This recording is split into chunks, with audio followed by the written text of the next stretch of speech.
अस्सलाम वालेकुम and welcome back. आज हमारा लेक्चर नंबर 7 है और मॉडिफायर्स के बारे में आज हमारा पार्ट नंबर 2 है। कल के सेशन में हमने बहुत तफसील से बात की थी। आज कुछ ऐसी चीज़ें हैं जिनके बारे में हम डिस्कशन करेंगे। जैसे आप देख सकते हैं कि हेडवर्ड्स, यानी कि हेडवर्ड्स के बारे में आज हम तफसील से बात करने, और उसके बाद पोजीशन ऑफ मॉडिफायर्स के हम पोजीशंस किस किस पोजीशन के अंदर लगा देते हैं, और क्लासिफिकेशन ऑफ मॉडिफायर्स, और नंबर 4 जो है मॉडिफायर हायरार्की, यानी इन अदर वर्ड्स आप इसको ये भी बोल सकते हैं ऑर्डर ऑफ एडजेक्टिव। अब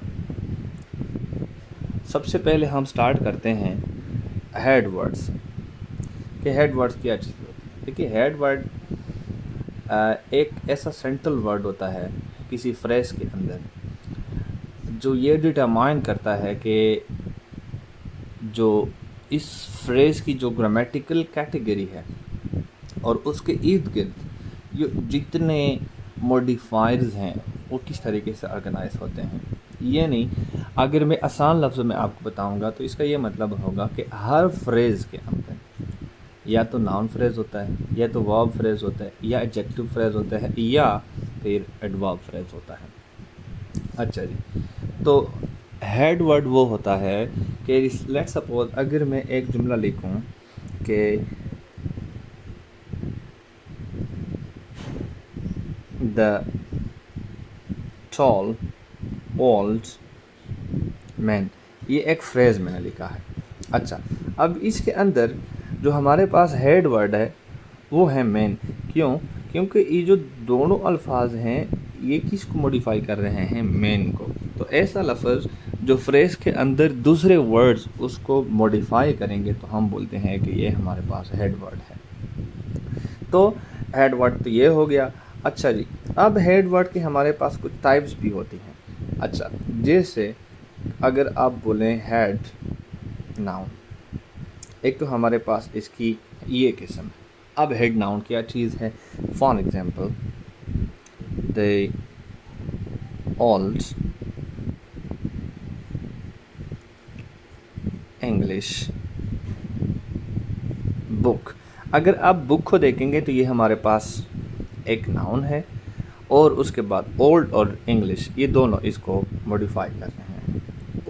ऊपर वाले जुमले के अंदर आप मैन को देखेंगे तो एक नाउन हुआ, द टॉल और ओल्ड जो है वो दोनों इसको मॉडिफाई कर रहे हैं, तो इसको हम बोलते हैं कि ये हमारे पास एक हेड नाउन है। दूसरा हमारे पास है हेड वर्ब। अच्छा, ये भी इसकी एक दूसरी किस्म है। अब हेड वर्ब क्या चीज़ होती है? फॉर एग्जांपल, एक फ्रेज में लिखता हूँ रन वेरी क्विकली। अब इसके अंदर ये दोनों अल्फाज क्विकली और वेरी ये मॉडिफाई कर रहे हैं किसको? रन को। और रन हमारे पास एक वर्ब है, यानी ऐसा वर्ब जिसको दूसरे वर्ड मॉडिफाई करेंगे तो उसको हम बोलेंगे कि हमारे पास हेड वर्ब है। ठीक है। फॉर एग्जांपल, एक दूसरा जुमला हम लिखते हैं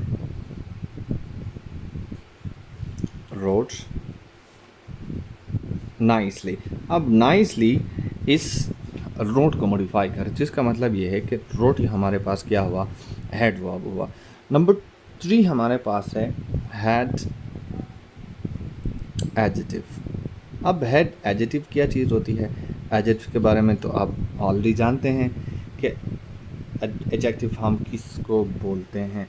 अच्छा, फॉर एग्जांपल, एक छोटा सा सेंटेंस हम लिखते हैं तो हम बोलेंगे कि एक्सट्रीमली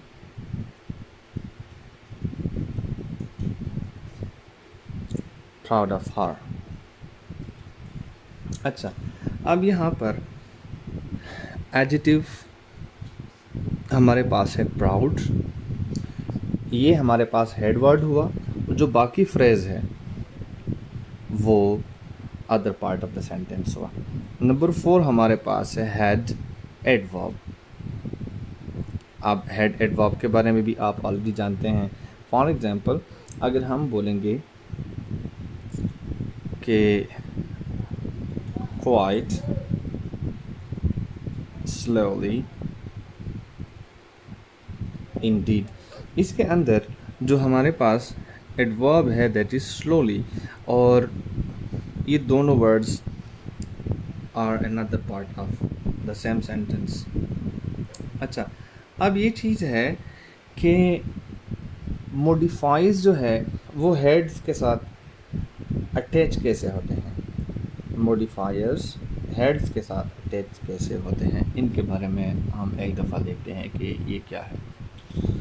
तो मॉडिफाइज जो है वो कुछ ऐसे तरीके हैं जिनसे वो कनेक्ट हो जाते हैं, अटैच हो जाते हैं, किसके साथ, हेड्स के साथ। उसमें एक जो हमारे पास तरीका है वो है प्री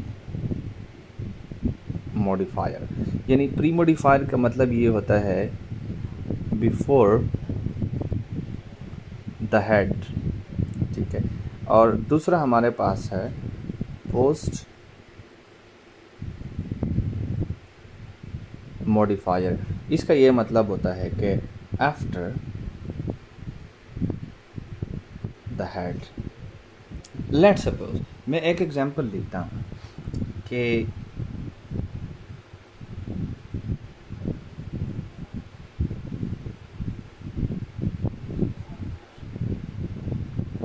एक्सट्रीमली टॉल बिल्डिंग। अच्छा, अब इसके अंदर जो हमारे पास हेड वर्ड है वो नाउन है, बिल्डिंग, राइट।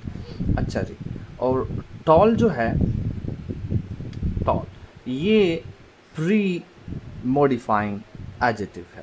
क्यों? क्योंकि ये टॉल बिल्डिंग से पहले आया है, तो प्री का मतलब पहले ही होता है, ऑलराइट। और जो एक्सट्रीमली है वो खुद मॉडिफाई कर रहा है किस चीज़ को, थॉट को।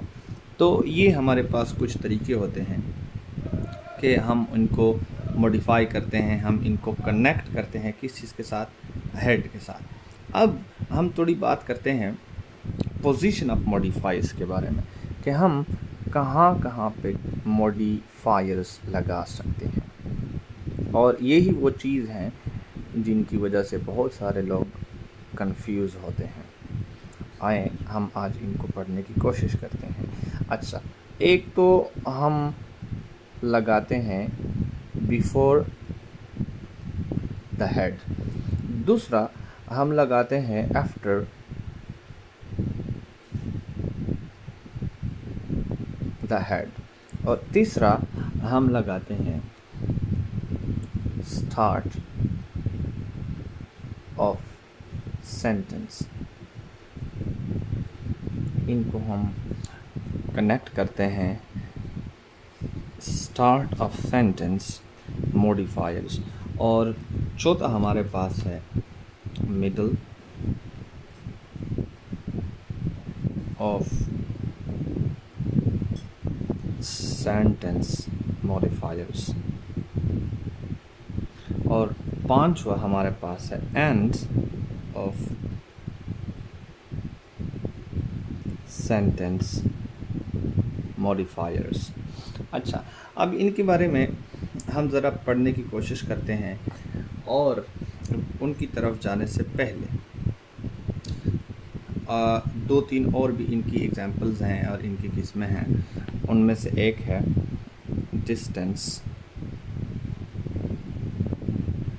Between modifiers and heads. Next है हमारे पास कि बहुत सारे लोग इनको सोचते हैं कि हम इसको इतनी ज़्यादा इम्पोर्टेंस क्यों देते हैं, यानी कि वाई द प्लेसमेंट मैटर्स। और उसके अलावा कुछ इनकरेक्ट और करेक्ट प्लेसमेंट्स के बारे में भी हम बात करेंगे, लेकिन उनकी तरफ जाने से पहले हम एक दफ़ा जानने की कोशिश करते हैं कि वो कौन से ऐसे मॉडिफायर्स होते हैं जो नाउन से पहले, यानी कि नाउन भी हो सकता है, एडवर्ब, एडजेक्टिव और वर्ब एट्सेट्रा, ये चार हमारे पास इसकी किस्में हो सकती हैं। तो इनसे पहले जो हम लगाते हैं और वो कौन से मॉडिफायर्स होते हैं, देखें बहुत दफ़ा ऐसे होता है कि most single modifier, most single word adjectives and some noun modifiers precede the head nouns, like in other words इसको आप attributive position भी कहते हैं, attributive position भी आप इसको बोल सकते हैं। अच्छा, आप लेट सपोज एक आइडिया में लिखता हूँ आइडिया, तो अब हम बोलेंगे ब्रिलियंट आइडिया। अब इस आइडिया को मॉडिफाई कौन सा वर्ड कर रहा है? ब्रिलियंट। जो ब्रिलियंट आइडिया से पहले आया है, फॉर एग्जांपल हम बोलते हैं एक टेबल है, स्टील टेबल है, या फॉर एग्जांपल आप बोलते हैं a wooden table, right. For example आप बोलते हैं the only solution, so only हम सॉल्यूशन से पहले लगाते हैं, इसको हम बोलते हैं कि ये क्या है? एट्रीब्यूटिव पोजीशन है, यानी कि बिफोर द हेड ये इसकी पोजीशन है। हमारे पास है मॉडिफायर की दूसरी प्लेसमेंट, यानी कि आफ्टर द हेड। अच्छा, आफ्टर द हेड के अंदर हमारे पास चार चीज़ें आ सकती हैं। नंबर 1 है प्रेपोजिशनल, और नंबर 2 है पार्टिसिपल, नंबर 3 हमारे पास है रिलेटिव। तो ये 3 चीज़ें जो हैं वो most of times head noun को फॉलो करती हैं, यानी कि हेड नाउन के बाद आती हैं। फॉर एग्जांपल अगर एक एग्जांपल मैं लिखता हूँ यहाँ पे, the man in the corner. अब द मैन के बाद ये जो दूसरा पार्ट हमारे पास आ रहा है इन द कॉर्नर, ये आपको मॉडिफाई कर रहा है किसको? मैन को। बंदा है, लेकिन कौन सा है? Like the man in the corner.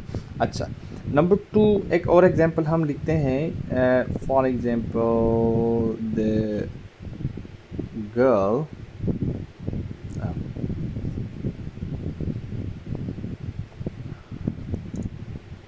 Singing on stage. अच्छा, गर्ल सिंगिंग ऑन स्टेज, ये अब आपको क्या कर रहा है? मॉडिफाई कर रहा है। कौन सा पार्ट इसका? ऑन स्टेज, वो लड़की जो स्टेज के ऊपर गा रही है।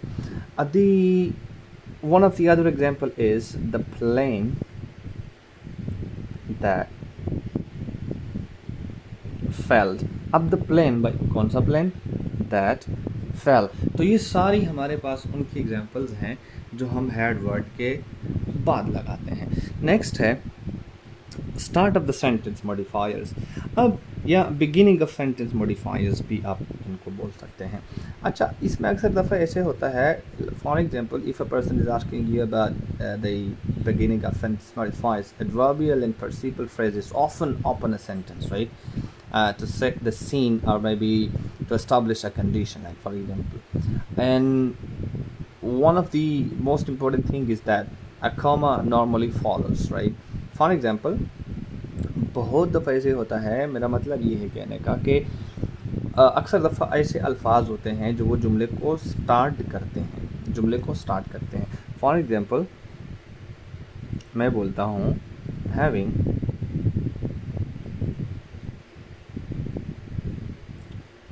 स्टडीड हार्ड, इसके बाद मैंने कॉमा लगाना है, हम बैठे हैं आई पास्ड ईजली। अब ये जुमले के बारे में आपको ये पार्ट इंफॉर्मेशन दे रहा है, ये एक सीन को क्रिएट कर रहा है, एस्टेब्लिश कर रहा है, एक कंडीशन को एस्टेब्लिश कर रहा है।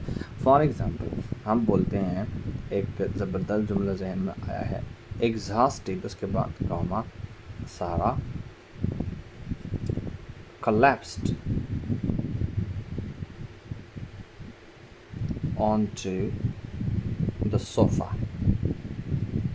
ठीक है, अब ऐसे अल्फाज जो जुमले के स्टार्ट में हम बोलते हैं, फॉर एग्जांपल हम बोलते हैं happily I accepted the offer. तो ऐसे अल्फाज जो जुमले के स्टार्ट में लगते हैं, एक सीन क्रिएट करते हैं, एक सीन को एस्टेब्लिश करते हैं, एक सेंटेंस को सेट करते हैं, तो उनको हम बोलते हैं कि बिगिनिंग ऑफ सेंटेंस मॉडिफायर्स। एक और हमारे पास एग्जांपल है, that is middle of sentence modifiers. इनके बारे में हम जानते हैं कि ये क्या चीज़ है। तो ऐसे एडवर्ब्स जिनको आप बोलते हैं एडवर्ब्स ऑफ फ्रीक्वेंसी, जिनको आप बोलते हैं एडवर्ब्स ऑफ डिग्री, या कुछ ऐसे ख़ास किस्म के फ्रेजेस होते हैं जो कि वो मिड सेंटेंस के अंदर हम इंसर्ट करते हैं, और इसमें अक्सर दफ़ा ये होता है कि ये मेन वर्ब से पहले आते हैं। फॉर एग्ज़ाम्पल अगर मैं लिखूँ सारा ऑफन visits her grandmother। अच्छा, अब इसके अंदर हम जुमला लिखते हैं सारा ऑफन विजिट्स हर। ऑफन विजिट्स हर, ये हम क्या करते हैं, इससे पहले लगाते हैं। ये पूरा फ्रेज हम नहीं लेते, ऑफन ले लेते हैं। तो हम क्या करते हैं, एडवर्ब ऑफ फ्रीक्वेंसी लगाते हैं किसके बाद, वर्ब से बाद नहीं, पहले। हम बाद में नहीं लगाते, पहले में लगाते हैं। अच्छा, दूसरी एग्जांपल में हम देखते हैं, लेट्स सपोज अली सरप्राइजिंगली, फिर कॉमा, एग्रीड एट वंस। अच्छा, अब इसके अंदर सरप्राइजिंगली का लफ्ज़ हमने लिखा है, ये यू नहीं है, ओ है, ओ नहीं है, यू है भाई। अच्छा, तो सरप्राइजिंगली एग्रीड एट वंस। अच्छा, अब अली के बाद कॉमा इसलिए लगाया है और सरप्राइजिंगली के बाद भी हमने कॉमा लगाया है क्योंकि इसको हमने इसके बीच में लगा दिया है, यानी कि अली एग्रीड एट वंस ये जुमला है, लेकिन हम कहते हैं Ali surprisingly agreed at once. Alright, तो इसको हम बोलते हैं कि कुछ ऐसी एग्जांपल्स भी होती हैं, कुछ ऐसे मॉडिफायर्स जो हम जुमले में बीच में लगाते हैं। अच्छा जी, और लास्ट में हमारे पास है एंड ऑफ सेंटेंस मॉडिफायर्स। अच्छा, एंड ऑफ सेंटेंस मॉडिफायर्स अक्सर दफ़ा ऐसे होता है कि जो एडवर्बियल ऑफ मैनर्स होते हैं, या प्लेस होते हैं, या टाइम होते हैं, वो टिपिकली ऐसा होता है कि they are close to the sentence. Clear, ये नहीं कि ये किसी स्टैंडर्ड मैनर को फॉलो करते हैं। ऑलराइट, और स्टैंडर्ड मैनर है प्लेस और टाइम, ये दोनों हम लगा देते हैं।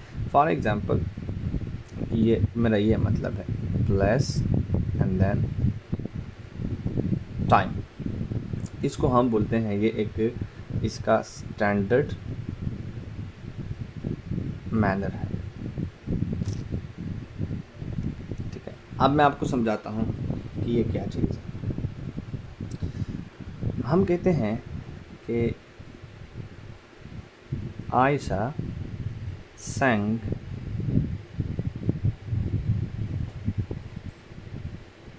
beautifully at the concert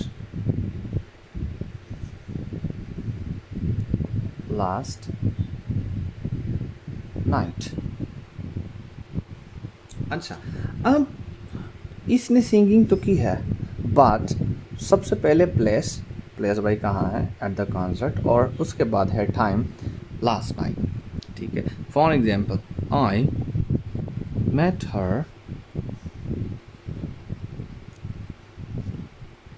eight the university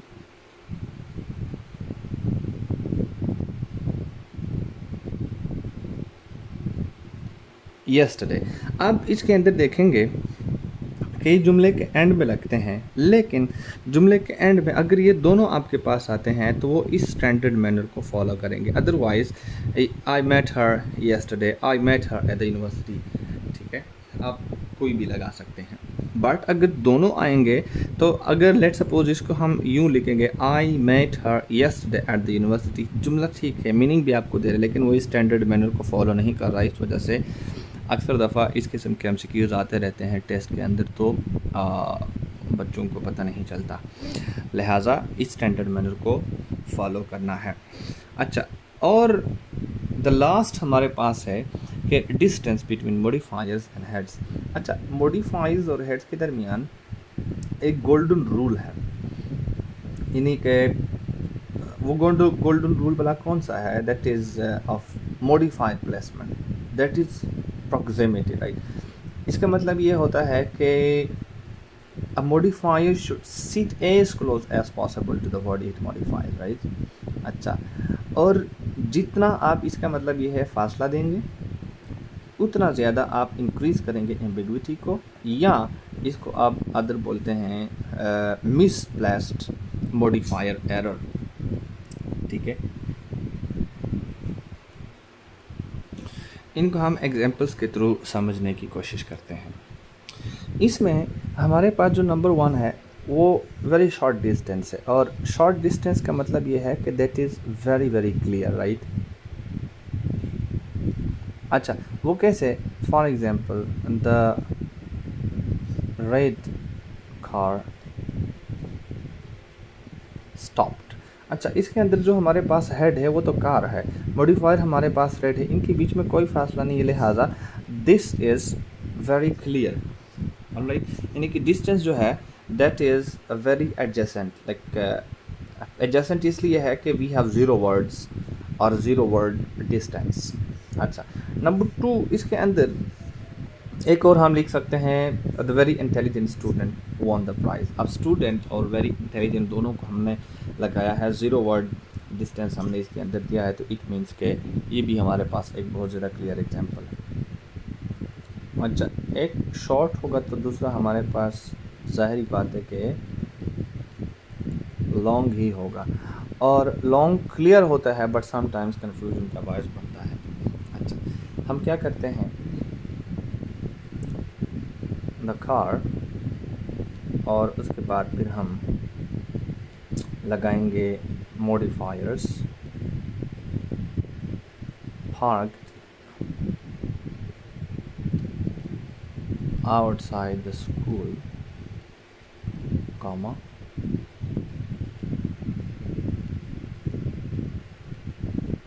belongs to my friend।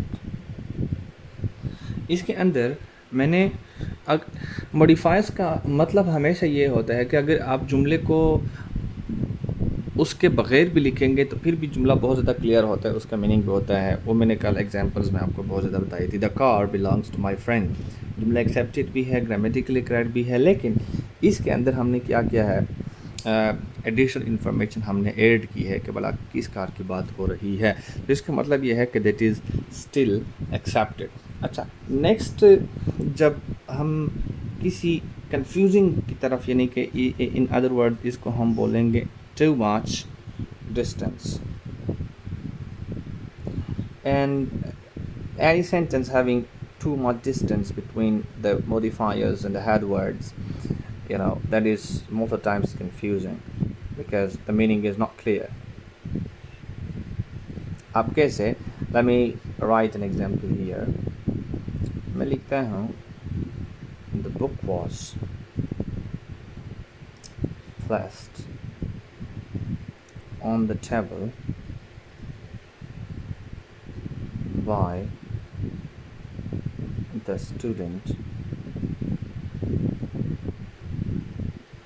with a torn cover। अब ये बहुत ज़्यादा अनक्लियर सेंटेंस है। वाई? क्योंकि इसके अंदर विद अ टॉर्न कवर, अगर हम इसको देखेंगे तो इसका मतलब ये है कि ये तो मॉडिफाई कर रहा है बुक को बेसिकली, अगर हम इसको सही तरतीब के साथ लिखेंगे। बाद हमने यहाँ पर लिखा है the student with a torn cover, इसका मतलब ये है कि ये स्टूडेंट को मॉडिफाई कर रहा है या फिर ये इस बुक को मॉडिफाई कर रहा है। इस वजह से इस किस्म के सेंटेंसेस बहुत ज़्यादा कंफ्यूजिंग होते हैं।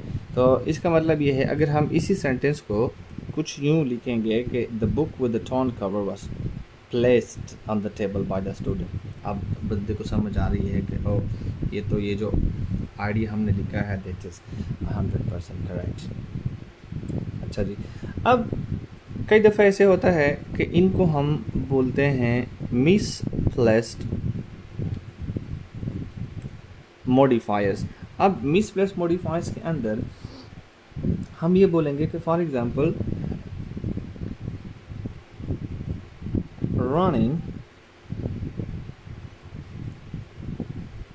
down the street, comma, और इसके बाद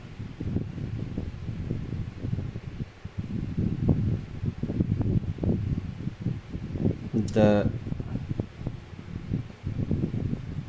backpack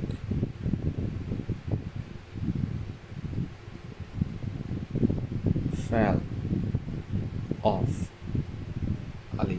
अब इस सेंटेंस को देखेंगे तो रनिंग डाउन द स्ट्रीट, ये ऐसे लग रहा है कि जैसे द बैकपैक जो है यानी कि जो बैग है वो दौड़ रहा था, बट ऐसा तो है नहीं। हम running down the street Ali dropped his backpack, तो अब जुमला जो है बहुत क्लियर हो गया है। ये तो हो गई ये बात। नेक्स्ट हम जा रहे हैं कुछ करेक्ट और इनकरेक्ट प्लेसमेंट के बारे में। तो मैं आपको मज़ीद कुछ एग्जांपल्स देना चाहता हूँ ताकि आप इसके बारे में क्लियर हो जाएं। So let's write.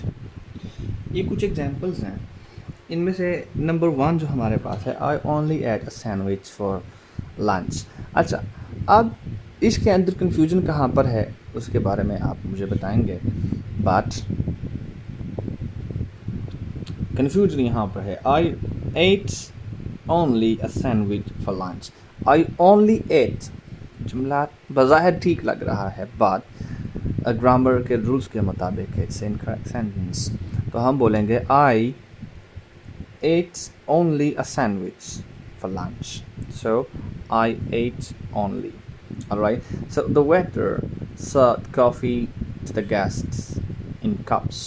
अच्छा, अब ये wrong placement और incorrect placement इसलिए है कि हम बोलते हैं the waiter served coffee to the guests in cups। इसका अब ये जुमला मीनिंग के लिहाज से ऐसे लग रहा है the guests in cups। Ali ने कॉफ़ी सर्व की है उन गेस्ट को जो कप्स के अंदर मौजूद थे। So that is incorrect। तो हम क्या बोलेंगे, हम बोलेंगे Ali the waiter served coffee in cups to the guests। So the waiter served coffee in cups to the guests। तो हम यहाँ पर लगाएंगे in, cups यहाँ पर नहीं लगेगा, तो ये हमारे पास इसकी करेक्ट प्लेसमेंट होगी। अच्छा जी, Sarah almost drove her kids to school every day। अब इस every day के बीच में थोड़ा सा फासला यानी कि स्पेस देंगे, फिर ये सही होगा। अच्छा जी, एवरीडे भी सही है, बट वो किसी और पोजीशन में हम लगाते हैं। अच्छा जी, so Sara almost drop her kids to school every day this is confusion, लेकिन अगर हम इस ऑलमोस्ट को यहाँ पर ले आएंगे, सारा drop her kids to school almost every day, ये हमारे पास करेक्ट इसकी प्लेसमेंट होगी। अच्छा जी, Ali gave a toy to the boy wrapped in paper. So Ali gave a toy to the boy. अब रैप्ड इन पेपर, ये हम जानते हैं कि ये टॉय को मॉडिफाई कर रहा है, बट हम अगर इसको ट्रांसलेट करेंगे तो यूँ लगेगा कि Ali gave a toy to the boy wrapped in paper.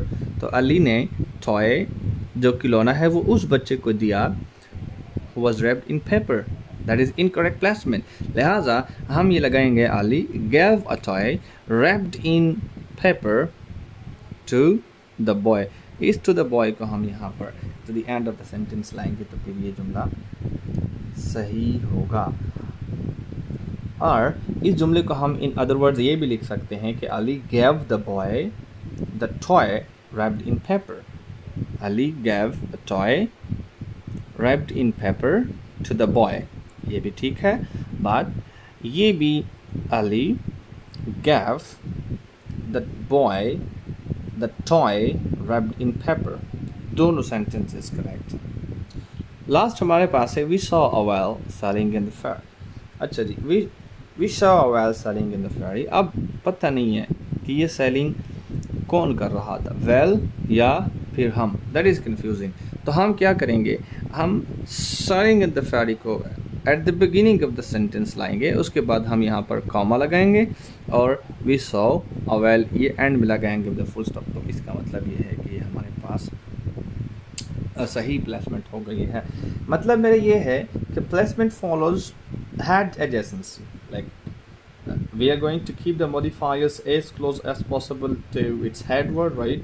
Like different modifier types have typical home or maybe positions, like before the noun, after the noun, or you can say sentence initial, or you can say mid sentence and sentence final, at the end of the sentence. And misplacement is one of the most heavily tested error types in comparative examination, so you must be very very careful in using all these types of things. Last हमारे पास जो एक चीज़ है that is classification of modifiers. तो classification of modifiers के बारे में जानते हैं कि वो क्या चीज़ है। तो ये कुछ मैंने टाइप्स लिखी हैं, 9 टाइप्स हैं, और इनके बारे में हम पहले भी काफ़ी सारी डिस्कशन कर चुके हैं, बट आपको मैं ज़रा ओवरव्यू दे रहा हूँ ताकि आपको आइडिया हो। अच्छा, नंबर 1 इसकी जो क्लासिफिकेशन के अंदर टाइप नंबर 1 है वो है फॉर्म। अच्छा, अब फॉर्म के अंदर आपके पास वर्ड के अंदर भी आ सकता है, फ्रेज के अंदर भी या क्लास के अंदर भी। लेट सपोज मैं कहूँगा वर्ड के अंदर टॉल आ जाएगा, फ्रेज के अंदर ऑन द रूफ आ जाएगा, क्लास के अंदर हु कॉल्ड आ जाएगा, ठीक है। अच्छा जी, और फंक्शन के लिहाज से अगर आप इसके बारे में बात करते हैं तो फंक्शन ये 2 तरीक़ों से करते हैं, या तो एडजेक्टिवल होता है या तो एडवर्बियल होता है। फॉर एग्जांपल हम कहते हैं the red car and run quickly. तीसरी हमारे पास है पोजीशन। अब पोजीशन जो है या तो वो प्री मॉडिफायर होता है या पोस्ट मॉडिफायर होता है, जैसे ओल्ड बुक और बुक ऑन द शेल्फ। तो ये इसके बारे में भी हम बात कर चुके हैं। उसके बाद इंपॉर्टेंस, जिसके अंदर एसेंशियल और नॉन एसेंशियल आते हैं, यानी कि जिसके अंदर हम कॉमा और लगाने और ना लगाने की बात कर रहे थे। इनके restrictive versus non restrictive clause की हम बात करते हैं, उसकी ज़्यादा इंपॉर्टेंस होती है, या अगर हम जुमले के बीच में से हटा देते हैं तो मीनिंग क्लियर नहीं होता, अगर हम नहीं हटाते हैं तो फिर मीनिंग ज़्यादा क्लियर हो जाता है, लगा लेते हैं तो। अच्छा जी, उसके बाद हमारे पास है मीनिंग। अब मीनिंग के अंदर हमारे पास 3 चीज़ें आती हैं, या जैसे डिस्क्रिप्टिव है, लिमिटिंग है, और क्वांटिफाइंग है। क्वांटिफाइंग क्वालिटी के बारे में या क्वांटिटी, दोनों चीज़ों के बारे में आपको ये बात बताते हैं। अच्छा जी, उसके बाद है स्ट्रक्चर। अब स्ट्रक्चर की बात करेंगे तो सिंपल, कंपाउंड और कम्प्लेक्स, इनके बारे में भी हम बात कर चुके हैं। Other than that we have dependency, जिसके अंदर ऑब्लिगेटरी है, मस्ट लगाना है या जो है ना ऑप्शन लगाना है, यानी कि मोस्ट मॉडिफायर्स और ऑप्शनल एजेंट्स। लाइक अगर हम नहीं भी लगाते तो इट डजंट मीन कि जुमला हमारा करेक्ट नहीं होगा, जैसे हम थोड़ी देर पहले मैंने बात की थी। और उसके बाद रिस्ट्रिक्शन, यानी कि रिस्ट्रिक्टिव और नॉन रिस्ट्रिक्टिव के बारे में हम पीछे बात कर चुके हैं। और उसके बाद है करेक्टनेस, इसके बारे में जैसे करेक्टली प्लेस्ड है या डेंगलिंग है या मिसप्लेस्ड है या जो है ना स्क्विंटिंग है, जिसके बारे में हमने काफ़ी डिस्कशन से बात की थी। तो इसका मतलब ये हुआ है कि modifiers can be classified simultaneously, along some 9 dimensions that I have written here, like a form, function, position, importance, meaning, structure, dependence, restriction, and correctness. Like a single real word modifier usually belongs to several categories at once. Like for example, some exam based questions often test more than one dimension in the same item. और इन चीज़ों के बारे में हम बात कर चुके हैं।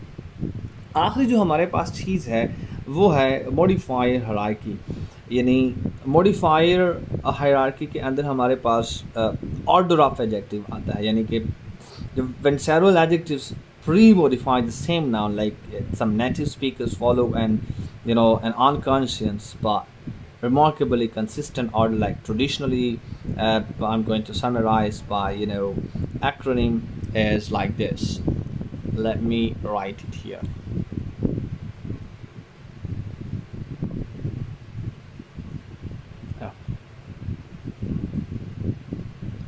अच्छा, डॉजर्स कॉम्प, इसके अंदर हमारे पास एक जो चीज़ है, जैसे डी से डिटरमाइनर, ओ से ऑप्शन ओपिनियन, एस से साइज, ए से एज, एस से शेप, सी से कलर, ओ से ओरिजिन, एंड एम से मटेरियल, एंड पी से पर्पस। तो ये एक ऑर्डर ऑफ एडजेक्टिव है। तो इसके बारे में हम एक दो जुमले लिख लेते हैं, उसके बाद फिर हम आगे जाते हैं।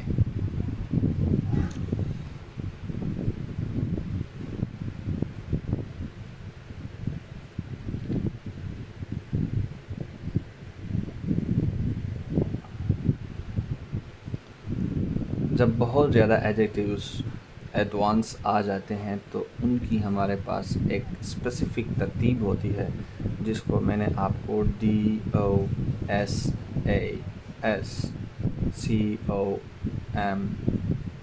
के साथ लिख लिया था। जैसे मैंने कहा कि डी से हमारे पास आता है डिटरमाइनर,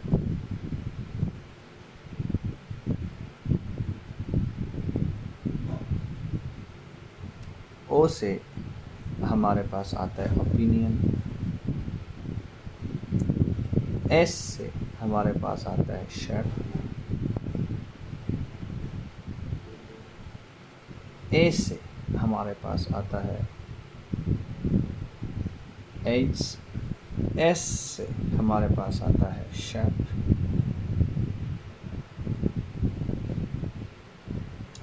इधर हमारे पास शेप नहीं था, सॉरी, इधर हमारे पास है साइज, जैसे बिग, स्मॉल वगैरह वगैरह। सी से हमारे पास आएगा कलर, ओ से हमारे पास आएगा ओरिजिन, एम से हमारे पास आएगा मटेरियल, और पी से हमारे पास आएगा पर्पस। जैसे अगर मैं एक यहाँ पर सेंटेंस लिखूं कि इसको पहले एक दफ़ा हटा देते हैं, हम लिखेंगे those 3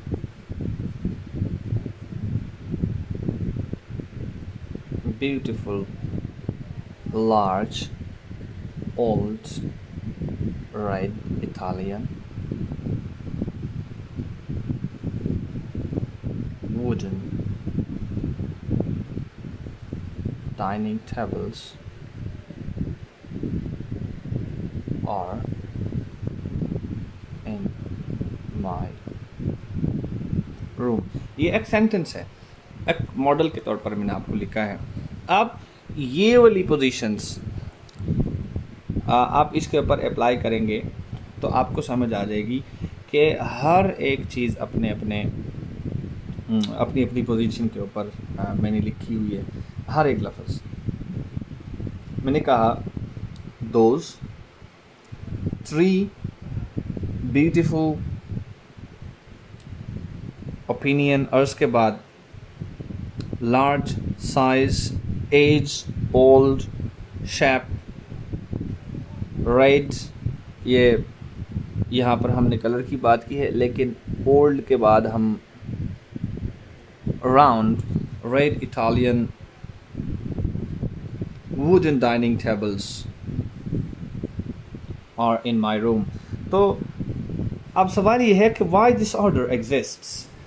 तो let me tell you that many linguists explain that order are reflecting a scale from the most subjective or temporary prepositions or properties like opinion, and why it is because to the most inherent and permanent properties like material, like purpose, which are going to be closest to the noun, and determiners and quantifiers being grammatical rather than descriptive, can be set farther from the noun.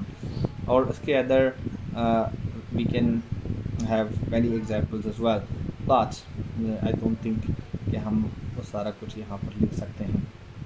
कुछ wrong और incorrect examples के अंदर हम यहाँ पर एक example कर लेते हैं और देखते हैं। फॉर एग्जाम्पल, अक्सर दफ़ा आपने देखा होगा कि a wooden red old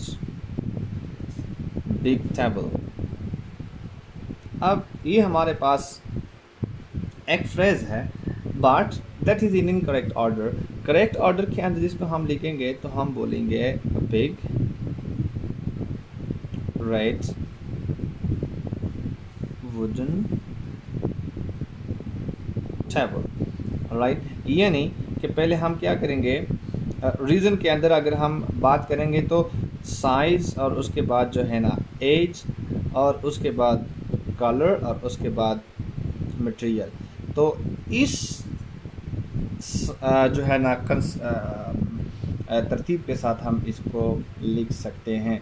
बाकी I be giving you many examples and the same book according to this मेरे पास है मेरी लिखी हुई किताब मॉडिफाइज के अंदर। that is not a full book but that is a booklet, almost some 50 pages are there, so that is also available in PDF and in hard copy as well and orders, so you can order those things as well. I hope that you are enjoying the session and I believe that you are improving your knowledge as well. So that was all about modifiers in English.